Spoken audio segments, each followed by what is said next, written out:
Hello, everybody, and welcome to another edition of the Cover 4 podcast for nearly the end of October.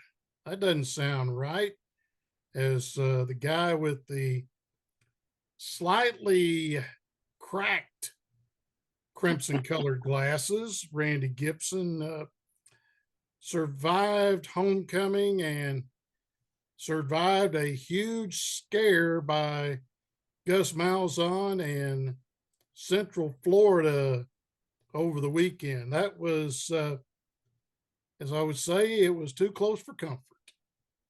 Wow, Jim, it was an incredible game. It was homecoming. I had the chance to be there. Lots of excitement.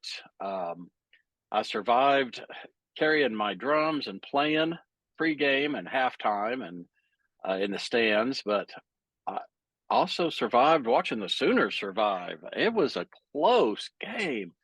You know, I was talking to some UCF fans after the game and told them, I said, dang, their team put up a good fight. And they said, honestly, they weren't expecting it, that they came all the way from Orlando to watch the game just because it was going to be their only chance to get to see Oklahoma. And for a while there, they thought they were going to see their team pull off the upset. Come down to a 2-point conversion that Oklahoma took care of. And wow, what a game that was. Yeah, it was. And Sooners on one of 9 teams still undefeated. But now you have to go up to a real scary place this weekend. You've got to go to Lawrence and take on a team that has given the Sooners fits. Especially up there in Lawrence. Oh, man. And what everybody back in Oklahoma, all the Sooner fans were saying was they hoped that last Saturday was a wake-up call, that they didn't know if it was still a hangover from Texas, from the bye week, kind of what happened, but it was sure something. I'm not really sure. Dylan Gabriel did not have a good game overall. There was no energy whatsoever from the fans in the stadium. Nothing.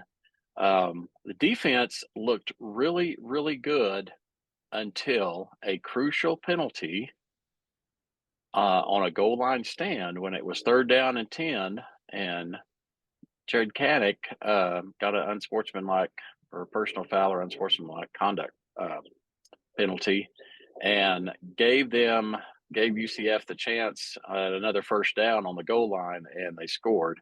And to me, that was the turning point of the game. When you have something like that happen, yeah, especially you give another, the opponent like UCF extra downs, and a guy who is a master at calling the offense, Gus Malzahn, you give him extra plays, that's an accident waiting to happen. I will say, Jim, where we sat as the alumni band was right on the east side by the tunnel where the horses come out after a score, and right next to the Pride. And you could kind of see the coaches, and I could see Gus Malzahn down there to my left because I was sitting pretty close to the front. And about partway through the second quarter, you started seeing him getting a lot more active when the UCF offense was on the field. And I think he kind of started, I don't want to say he took over the play calling, but I think he had a lot more to say in it from that point forward, and it worked. Yeah. And he knows what he's doing with calling the offense. And if they would have hit that 2-point conversion, gotten into overtime, anything could have happened. And if UCF would have won, I can guarantee you somewhere in the Orlando area, him and his wife would have found Waffle House. And that's what he did when he was the head coach at Auburn, if they won the ball game, they would celebrate and go to Waffle House. Well, I can tell you, I am sure glad they didn't get waffles Saturday night whenever he got back to Florida. That's for sure. Yeah. I do have to hand it to the OU defense, though. They gave up some big plays. Mm-hmm. But overall, they bent, but they didn't break. Mm-hmm. And there were several of us talking last year. Oklahoma would have lost that game. Yeah. So that is one thing where the defense, you can see the improvement. You can see the strength and conditioning from Schmitty back in the trenches with them. They're a lot when it comes down to the last minute. They're a lot more physical, and I do have to chalk it up to the defense. And Oklahoma finally found a running game in the fourth quarter too. Gavin Sawchuk was a runner. Marcus Major came in for a few plays, but Sawchuk was the guy. Now, we were kind of wondering at the time, and we didn't know it, but now we know. Tyree Walker, who's been just really good, more like the Samaje Perine type of just strong power runner up the middle. He didn't play, and I guess he was on suspension for something personal, and he should be back against Kansas, so that's definitely going to help him for sure. And that game will be 11 o'clock in Lawrence. Big Noon Saturday is going to be there, which is Fox's version of College Game Day. And that means that Gus Johnson and Joel Klatt will be calling the ball game Saturday. Right. So it'll be on Fox. It's definitely going to be a big game. It will be. It's going to be a very important game for Oklahoma if they want to continue on and even have a chance at the college football playoff. Yep. Or even the Big 12 championship game. Big 12. It's got the Big 12 championship game implications written all over this one. Yep. And the game next week. And that's really for the Sooners, all of the rest of the season, they're all going to be important. Yeah, and running back better known as Oklahoma State, they went to Morgantown and defeated West Virginia 48-24. And it might have been a couple of weeks ago, Mike Gundy found him a quarterback. Well, they sure as heck have found a running back, as Ollie Gordon rushed for 282 yards on 29 carries. Excuse me. Yes. Big 12 Offensive Player of the Week. Yeah. Yep. For the second week in a row. He scored on runs of 16, 46, and 53 yards in the final 15 minutes. So that was a good, solid win for OSU, and the Cowboys and Mike Gundy desperately needed a good, solid win like that after the way their season started. Yeah, and I think they may be rolling right now because they opened up some holes in fourth quarter for Gordon. I mean, you could drove a truck through them, and on the 53-yard run, he got in the open and he was gone. I mean, nobody in blue and gold for West Virginia laid a hand on him, and he scored very easily on that touchdown run that essentially put the game away. So the Cowboys, it's their homecoming Saturday night as they take on the Cincinnati Bearcats. That'll be on ESPN2 beginning at 7 o'clock. So Cowboys home this week, and then that final Bedlam game next week. Yep, and we don't know a time yet on that one. They put the 6-day window in to see what the Sooners and the Cowboys both do this coming week. Not a surprise. So know that Toby Rowland and Dave Hunsaker, the two voices of the Sooners and the Cowboys, hated seeing that because now you think if they're going to use the 6-day window, it's going to be 2:30 or a 6 o'clock. And if it's a 6 o'clock, then Herb Street will probably be there. I'm sure. It's, again, if they both win Saturday, which they're both expected to, it's going to be a massively important game. Should the Cowboys pull it off, it would erase a lot of bad memories for Mike Gundy and the OSU Cowboy team and program from many, many losses over the years to win that last Bedlam. Well, the third team here in the state, out of the Big Four, Tulsa, they fell Thursday night to Rice 42-10. Did not play very well against Rice, and now they've got to get on the bus and head to Dallas, to Gerald Ford Stadium down there in Dallas, and take on SMU. That's another 11 o'clock kickoff. Seems like everybody's getting those things right now. That's going to be on ESPNU, which is DirecTV 208. So Tulsa going to need to find at least a couple of more wins just to even think of having a shot at possibly getting a bowl game, which would help Kevin Wilson and the guys up there, and they would have a shot at getting in those 15 practices on top of spring ball when springtime gets here. Very important game for Tulsa if they can pull it out. That's for sure. Those extra 15 practices make a world of difference. Yeah, they do. They sure do.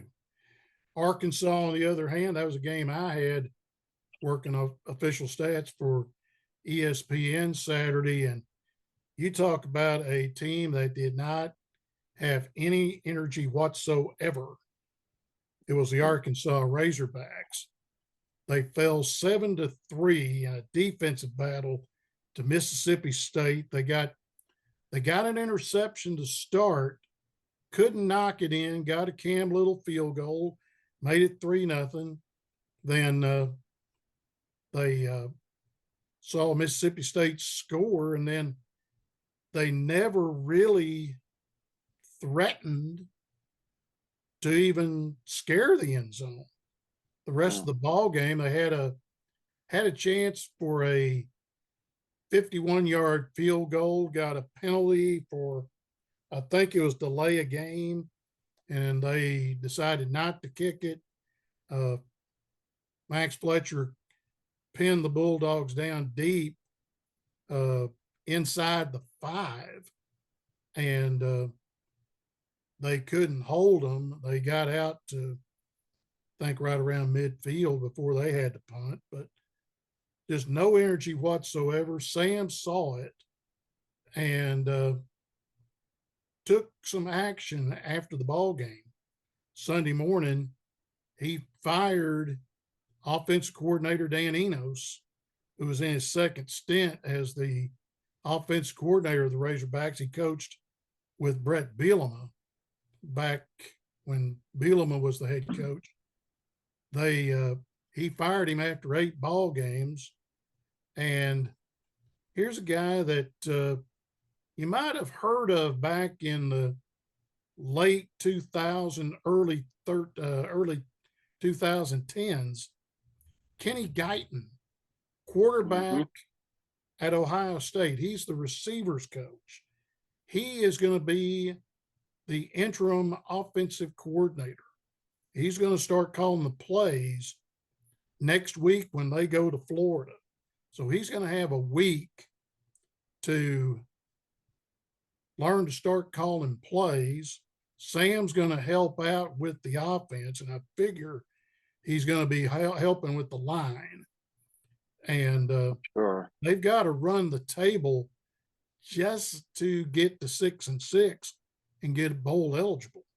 And they've got to go to Florida, That's their last road game. That's next week. That's going to be an 11 o'clock kickoff. The SEC announced that on Monday. Then they're home for the final three. They've got Auburn, Florida International, and then play the day after Thanksgiving against Mizzou in the Battle Line rivalry game, which is a trophy game.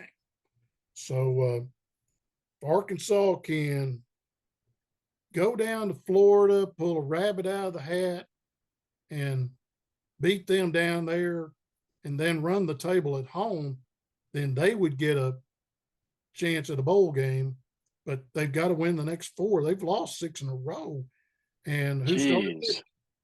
Who started it? BYU. BYU started it. Yep, they sure did. And you take a look, 4 of those 5 losses in the league are by a total of 17 points. 3 to LSU, 7 to Ole Miss, 3 to Alabama, and then 4 Saturday against Mississippi State, and then 12 against A&M down at Jerry's place. So it's been snake bit. Arkansas is one of those teams. I want to think they're better than their record shows. They are, but the running game has been absolutely non-existent. They're like 119th in total offense, 124th in rushing offense. I mean, that's not Arkansas. They have not run the ball effectively at all. So I looked at a podcast over in Arkansas, Hog Talk, and they talked with Mike Irwin. Mike works for one of the TV stations in the Fayetteville, Fort Smith area that has Pig Trail Nation. And he talked about the line splits and the difference between Kendall Browse running the offense and then Enos running the offense. He said with Enos, they were shoulder to shoulder. So they weren't getting the creases like they were with Kendall's offense, who's now the OC at TCU. Could we see the linemen kind of spread out a little bit when they play Florida, which I wouldn't be surprised. Number 2, Guyton's talking about going with a quicker pace, a little more up-tempo type offense. Enos didn't adapt to what KJ could do, KJ Jefferson, the quarterback. And true, he helped him with his footwork, but anything else, no, he didn't help him with it. So I look for Guyton to have him rolling out. There may be some more running plays with him. Look for some, I wouldn't say veer option type stuff, but they're going to do some more running with AJ Green and Rashawn DeBinion, because right now I don't know what's wrong with Rocket Sanders' knee, because he didn't even dress for the ball game on Saturday.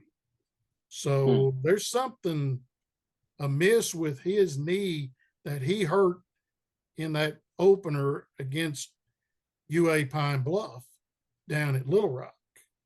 So there's more to that story of why he's not out there playing. So, but like I say, Arkansas has the week off along with Alabama. Those are the 2 teams that have the week off this week.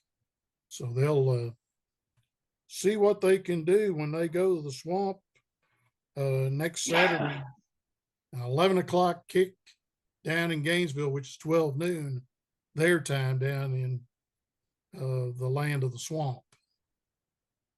Good luck to them. Hope they pull it off. Yep. Talking about more kind of headed out west, though. I didn't know if you had a chance to see the Utah USC game.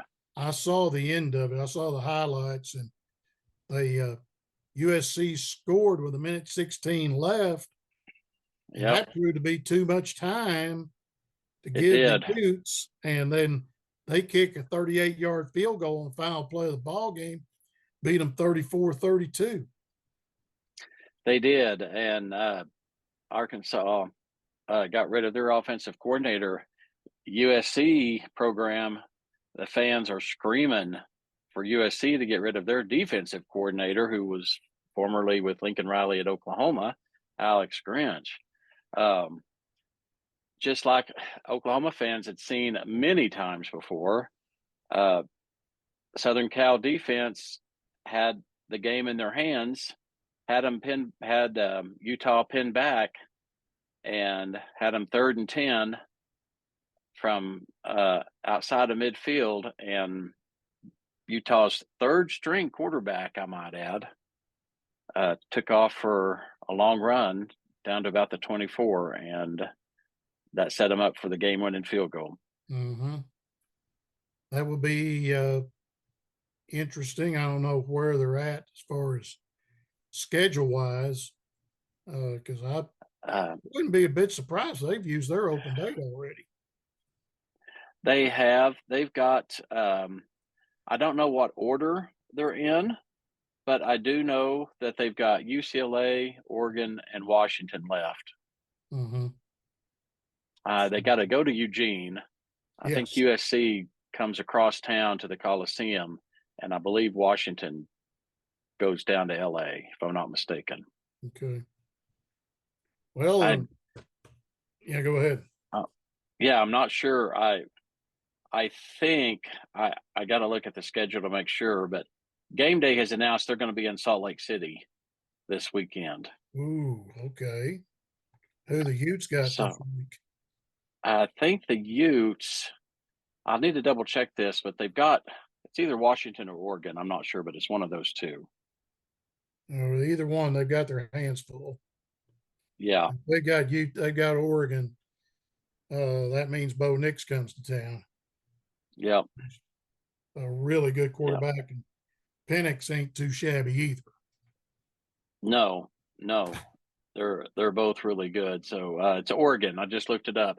Oregon versus Utah. So the ESPN Game Day crew will be in downtown Salt Lake City, ready to go. You think you might go down there and make an appearance just to see what it's like? Do not be surprised if you see my likeness down there in that crowd somewhere come Saturday. Mm-hmm. Mm-hmm. Well, turn the page over to the Redmond, and close on accounts and horseshoes, hand grenades, and slow dancing. They got within 2, but UCO was able to score twice in the 4th quarter and beat the Redmond 37-21. So the Cup went back to Edmond for another year. But there's light at the end of the tunnel for NSU. They're showing that they're a lot better. I mean, the white flag hadn't went up yet, and they've got to go to St. Joe, and they've got to face Missouri Western on Saturday. And JJ talked about it at the quarterback club yesterday at Emery's Grill, and talked about the facilities up there at Missouri Western.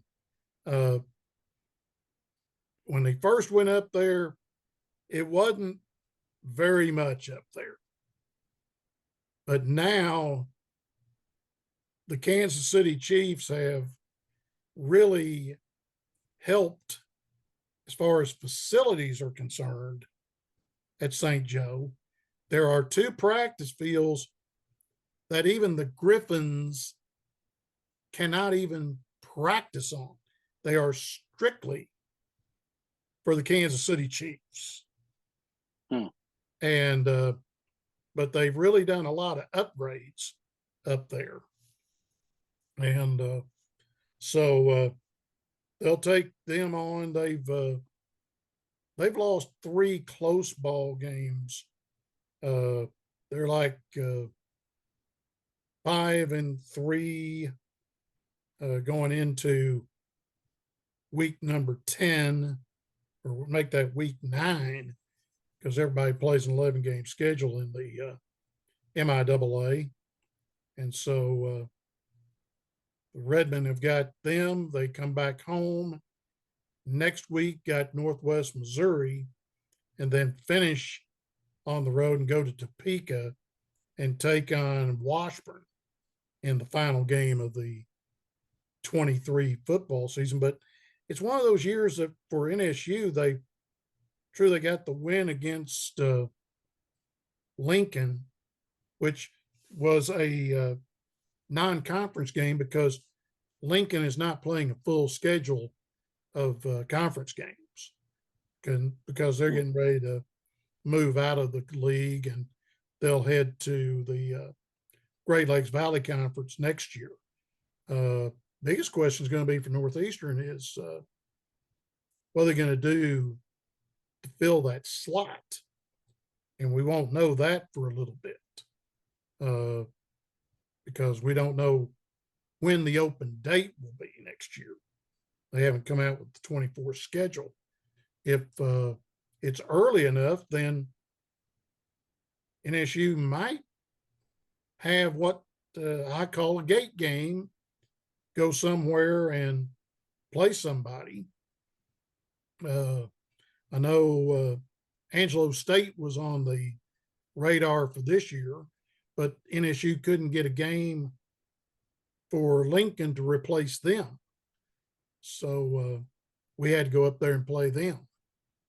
But if we could get another win out of these last 3, which is very possible, both of them, it might be the road games, but then again, Northwest Missouri is not as strong as they've been. In fact, they will probably not even see the playoffs this year. And that's going to make the people in Maryville not very happy that they're not playing in the NCAA Division II championships. Yeah. So one other thing we need to talk about is the NSU Hall of Fame ceremony will take place next Friday night. It'll be out at the Chota Center at Cherokee Casino here in town. The 5 that are going in are Dallas Curtis. He was a member of the Redmond football team. He played on the 99 Division II semifinal team, and then played again in 2000. They made it to the playoffs again in 2000. He's going in. Taylor Lewis Eldridge, she is going in. She played for Randy Gibson, not the Randy Gibson that you're seeing there, because correct. Randy spells it Gipson, not Gibson. So right. She played for him. She was a outstanding basketball player. Shot 89.9% from the foul line, 43% from behind the arc. So wow. She was a really, really good ball player. First team MIAA, in fact, was player of the year her senior year. So she's going in. Brian Ward, a member of Scott Varner's golf team back in 02 and 06. Sean Robinson, a member of the 2003 NCAA National Championship team. He's going in. Played with Darnell Henson. In fact, Sean was the most outstanding player of the South Central Regional that was played at Tarleton State. That's where they had to play the regional that year. He got the MOP, and then Darnell got the MOP in the national championship game. And then they played together along with current Rogers State head basketball coach Justin Barkley. So Sean's going in, and then the final one, kid that we have seen grow up there, Randy. Kid who played football and basketball at Sequoyah, also played baseball, but he didn't pitch for him. He found out he was a pitcher when he came to Northeastern and developed into quite a pitcher at NSU. Was an all MIAA selection his junior year. Was draft eligible after his junior year. Got drafted in the 6th round by the St. Louis Cardinals, and now is the closer for the Redbirds, 2022 All-Star, and now going into the NSU Athletic Hall of Fame. Ryan Helsley going in as the final member of that Hall of Fame class. And if you want tickets for that thing, it's $55. Go on to the NSU Athletic website. That's goriverhawksgo.com/tickets, and you can get your tickets. You got to do it by Friday to go out there for the Hall of Fame banquet that they're going to have out there at the Chota Center at Cherokee Casino, just south of where I live, about a mile south of here, and about let's say about half a mile from Cherokee Springs Golf Club. So fun night. Yes, it will be a fun night out there. Oh, let's go turn the page to high school. We're not going to talk football first. We're going to talk cross country, as the Tigers and Lady Tigers, along with the Indians and Lady Indians of Sequoyah, have qualified for the state meet that will be taking place at Edmond Santa Fe on Saturday. Lady Tigers came in 5th overall, so they made it as a team. McKenna Hood wound up 3rd up at O'Brien Park for the cross country meet. Torrey Pham was 9th, so they were your 2 in the top 10. For the boys, they wound up 2nd overall at the regional, but Trey Baker, he got the medalist honor. He wound up winning the individual title in the 3.1 mile, 5,000 meter run for the boys. So I'll take that back. The boys run a 5K and the girls run the 3.1. So I'll take that back. So it's a lot longer for the boys. 5,000 meters is the run for the boys. So, but he won the individual title. Jacob Tiger was 5th. Jalen Hooper wound up 9th. So they had 3 in the top 10. When you go to the state meet, they don't vote for the All-State. You earn it. You must finish in the top 10 to get the blue and gold jacket. Very good. Yeah.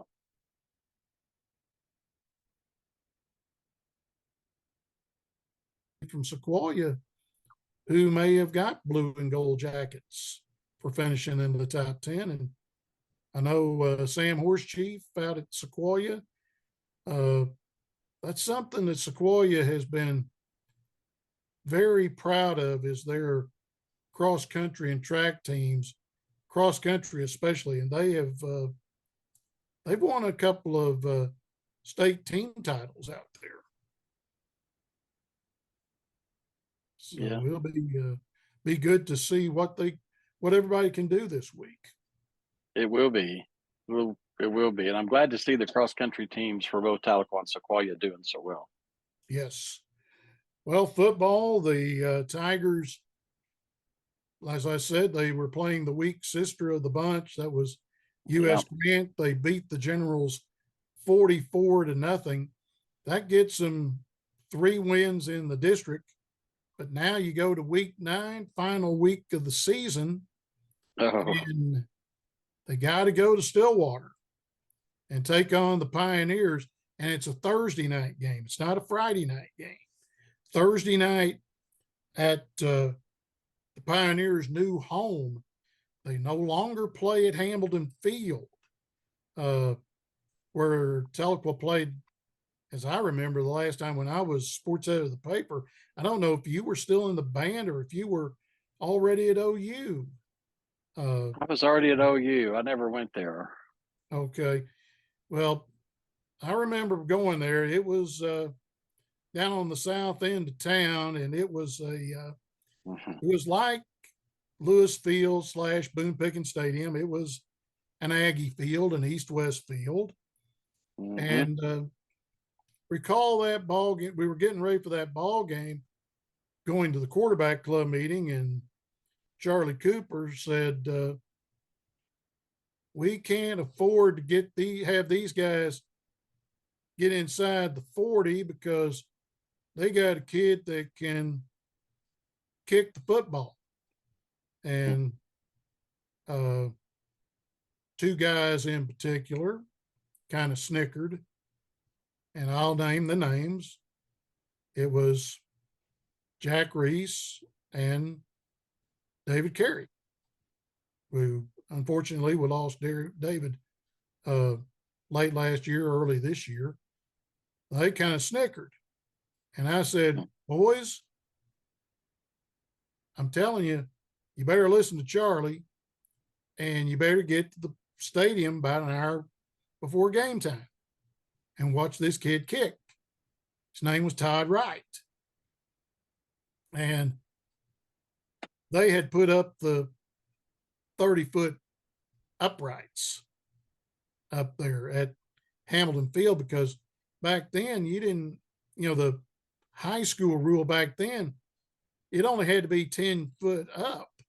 Well, he was kicking it so high that they needed to help the officials determine if the ball went between the uprights, and got there, and he gets back about the 40 and knocks one through, and it's right at the top of the goalpost there of the uprights. And they kind of looked at me and they said, is that who you're talking about? I said, yeah.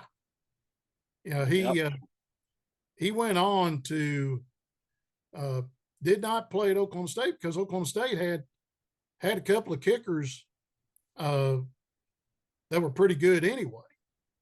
And Pat Jones made a phone call over to Arkansas, and Todd Wright kicked 4 years for the Razorbacks. And back then, they weren't kicking off the ground like they do now. You had that little black 1-inch block, and he could sail that ball a long way. So they will play the Pioneers Thursday night, 7:00 at Stillwater's football stadium, and it's right next to the high school there in Stillwater. And now, correct me if I'm wrong. If they happen to win this game, they're in the playoffs at home first round, correct? They've got to win one of the last 2. They can win either Thursday night or next Friday night against Bartlesville here, and that would put them at 4-3, and they would be the 4th seed out of this district. So they would get to play at home the night before Veterans Day on the 10th. But they've got to win one out of the next 2. I saw a thing on Facebook with a good friend from the radio station there in Stillwater, Bill Van Ness, posted a thing that they're having a big gathering there for the game. I think the coach there at Stillwater might be retiring at the end of the season, but they're also bringing in, as I call him, the old master. Bill DeFee was the head coach back when we played him out there in that playoff game in the 80s. And he's coming in, and an assistant coach who was an All-American tight end for George Elliott back when we were NAI. He went out there and became a assistant, and in fact, a longtime assistant. Jerry Wickert, he's supposed to be there as well. And which Tom Eckert, he was known and still known for giving nicknames out. Well, what did he call Jerry Wickert? Opie. Opie. Yeah. Like, from the Andy Griffith. Andy Griffith. Yep. So he's supposed to be there as well. And he'll know a few people from Tahlequah that will go out for that ball game, even though it's a Thursday night game out there in Stillwater. And if you can't make it, Green Country Sports Network will do the ball game. You can see that on YouTube Thursday night. They broadcast the game live on YouTube. So, and Sequoyah, well, they've got a chance to have an opportunity to get second in the district, but they've got to win the last two to get there. They play my old alma mater, Warner, Friday night out at Thompson Field, so it's senior night for the Indians. They beat Roland 54-16 last week, so they are 5-3 on the season. They win Friday night, then they've got to go to Vian, and that's going to determine who's going to get that final home field advantage. It could also throw things into a tizzy because Vian's got they've got Prague this week. So you could see the three-way tie possibly if Vian wins this week but loses next week. Then it would go down to marginal points to determine first, second, and third because everybody would have beaten each other. So that's going to be a interesting thing to see what happens. Keys, on the other hand, well, they play Okemah at home. They got the final two games of the season at home. They play against the Panthers, and it's a must-win situation for them after getting clobbered by Vian 63-12. Yeah, they did. They got totally annihilated by Vian, didn't they? Yeah, Vian, it's a typical Vian ball club, a lot of speed, and they can get outside, and they get outside, they're gone. And it got ugly quick, and now they've got to beat Okemah and Henrietta to see if they can get that fourth and final playoff spot because they're 2-3 on the season. But at least the last two are at home. And Hulbert, well, they play their last two on the road. They lost at home 34-12 to the Wyandotte Bears. They will travel to Colcord and take on the Hornets. and then finish the season against the Quapaw Wildcats up in the far northeast corner of Oklahoma, almost into Missouri and Kansas. Way up there, just past Miami, I think. Yep. Now, they have to play a couple of them. I mean, them and Fairland, they're two teams that are in their district. They have to go up there. That's the last year of this district, and then which they realign after this season, and they've already got the new districts out already. So we'll talk about that when the season ends and tell you who's going to be in what district whenever the 24 season comes around. And the one good thing is Tahlequah was out of 6A after they play that game against Bartlesville. That's a good thing. That's going to help. That will help Tahlequah. Yeah. What's going to be interesting is see what Matt Cloud gets in those first 3 ball games, the non-district games. You hope you get Salisaw. You hope you can get Wagner. Who will be that third ball game do you get? Do you play Muskogee for a gate game, which we have done in the past when they were not a district team? Who else do you look at? If you can't get anybody around here, do you possibly go across the state line and get somebody from Arkansas?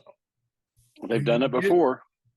Do you get somebody like Springdale Harbor, Rogers, even Springdale High? I wouldn't mind, if you pick up the Red Dogs. I wouldn't mind going over there. I haven't seen a ball game in Springdale since we lived over there. I would have, if we hadn't moved in November 1969 to Muskogee, I could have graduated a Red Dog. Their nickname is the Bulldogs. So is Fayetteville. And they go by their school colors. The purple dogs are Fayetteville. The red dogs is Springdale. And it used to be a huge rivalry until Springdale split up and have 2 high schools. So and you've got that at Rogers and at Bentonville. They've split up into 2 high schools now over there in Arkansas. So, but next week will determine a whole lot as far as the playoff situation. Sure will. Next like week, all our teams. Yep. Well, next week, I think we're going to have to lead off with one thing, and that's going to be Bedlam. Oh, absolutely. It's going to be a crazy week.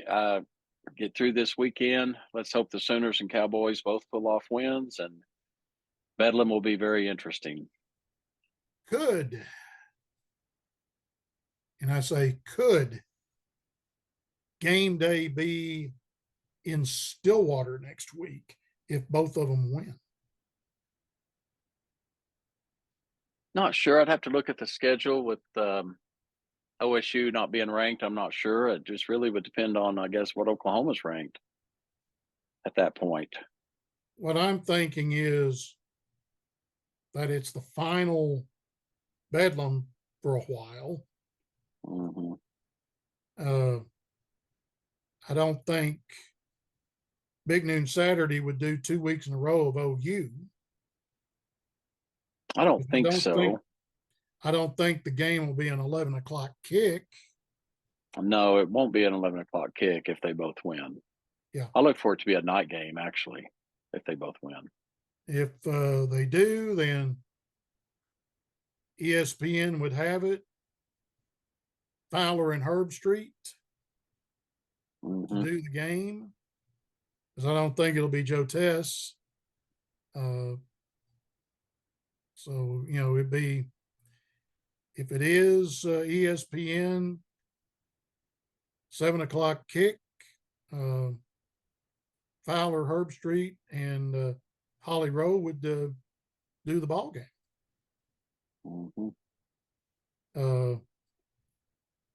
Where is Compass Media going to be at? As far as I don't know where they're going to be that week. For them, the next time they're in Oklahoma is the Friday after Thanksgiving. They'll be in Norman for Oklahoma TCU, which I had a chance to work that game, but it's Thanksgiving Friday. It's Black Friday, and my daughter and her family are going to be out here in Utah with me. So, well, I wouldn't do it because I've already committed to working with CBS in the production truck for the Arkansas Missouri game. So that will leave me out of driving to Norman. So maybe next year have to get you to maybe get you to an Arkansas game, maybe, but who knows? I hope so. I'd sure like to see one. I'll tell you, looking ahead to next year, what I'm hoping to see the Friday after Thanksgiving is Texas A&M. I'm going to keep my fingers crossed. I don't think it will be the day after Thanksgiving.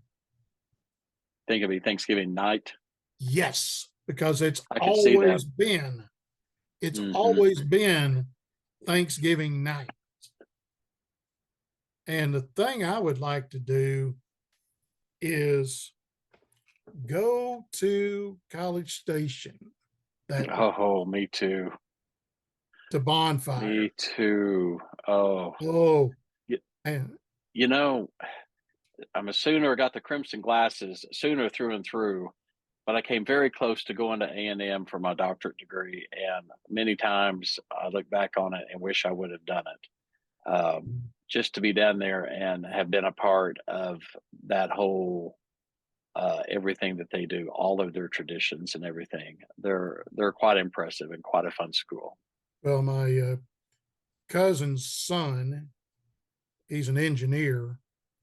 He works in the engineering department at A&M. And him and his wife live down there. He's an OU graduate, Eric Baker. And he is down there at Texas A&M right now. In fact, he left OU's program and went down to A&M. Him and Juliet live down there with their 2 standard poodles. One is black. I think they are registered because their names are Einstein McFly is the older one. And then the white one, his name is Sir Isaac Newton the dog.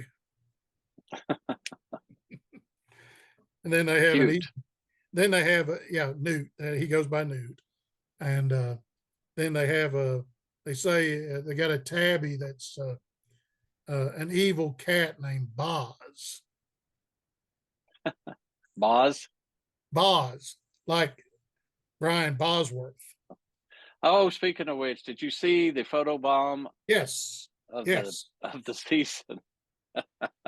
Yeah, even for listeners who don't know, there was a lady taking a picture of a guy, I guess her husband or something. But anyway, he was leaned up with a big smile. She was taking a picture at the OU stadium underneath by the big poster picture around one of the columns of Brian Bosworth.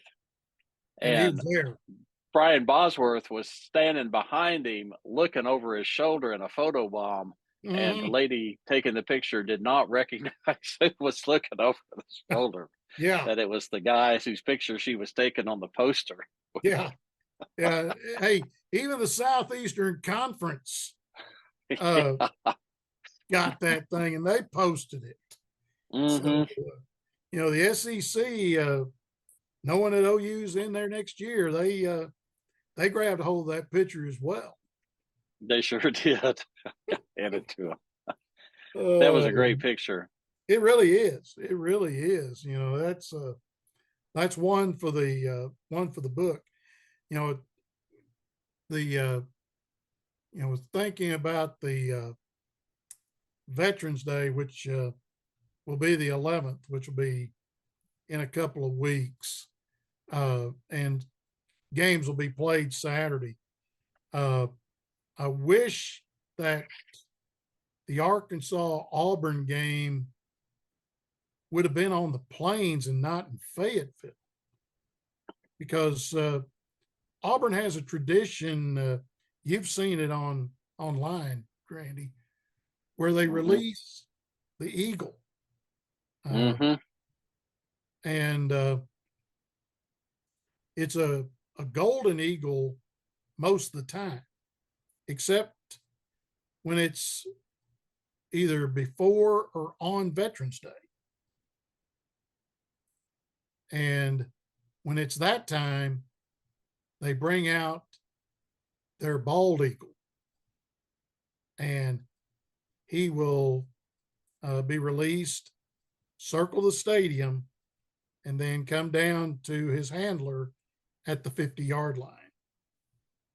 And wish Arkansas could do something like that, but they don't have any way of doing that. Not with the Hmm. way that uh, the band lines up, Hmm. because at the 50-yard line is your section, the drum line. And I would like for you to get to go to an Arkansas game next year and see the band of Sight and Sound. I would really Work. like to. The only time I've seen Arkansas play was in the Orange Bowl, '86 Orange Bowl, Mm-hmm. when they played Oklahoma, and I was in college and in the band. Right. Um, Great. It was a great group back then. Talked to many of the band members. They were a great group. They were fun, but I've never got to see them on their own field at their home, Mm-hmm. and that's something I would always like to Yeah. have done. The and I get to see it working the games for ESPN or the SEC network. Uh, Come in from the South End. They've started something new this year. The band director there uh, started something new and brought it back from one of the former band directors. They've come up with a fanfare. Starts off with uh, part of the fight song, then they turn toward the southeast corner of the stadium, start playing a few strands of swing march, and then turn around to the west side of the stadium, finish it up, and then they go into the fight song, start marching toward the north, and then they do the rest of their pregame, which they will form the block A, and when they form the block A, they start playing swing march. Then when they get down to the north end, where the Razorbacks come out, they will play the Lone Ranger, which William Tell Overture. And then after that, then the Razorbacks come out of the north end at the Royals complex and come out through the A. So, but like I Um, say, next year might have to look and see when you can be home and see if I've got a friend that might have a spare ticket. So that'd be you can, great. Be fun. Be a yeah, lot of fun. it really would. Well, that's going to do it for this week's edition of the Cover 4 podcast. And like I say, next week, we're going to talk quite a bit about that final bedlam for a while. Oklahoma State, touch on Tulsa, touch on the game down in Gainesville, the Redmonds' final 2-game, in fact, the final home game of the season next week here at home against Northwest Missouri, and some other stuff as well, along with how our area runners did at the state meet in Edmond come Saturday. Well, for my partner, Randy Gibson, I'm Jim Trickett. We'll see you all next week here on the Cover 4 podcast. So long, everybody.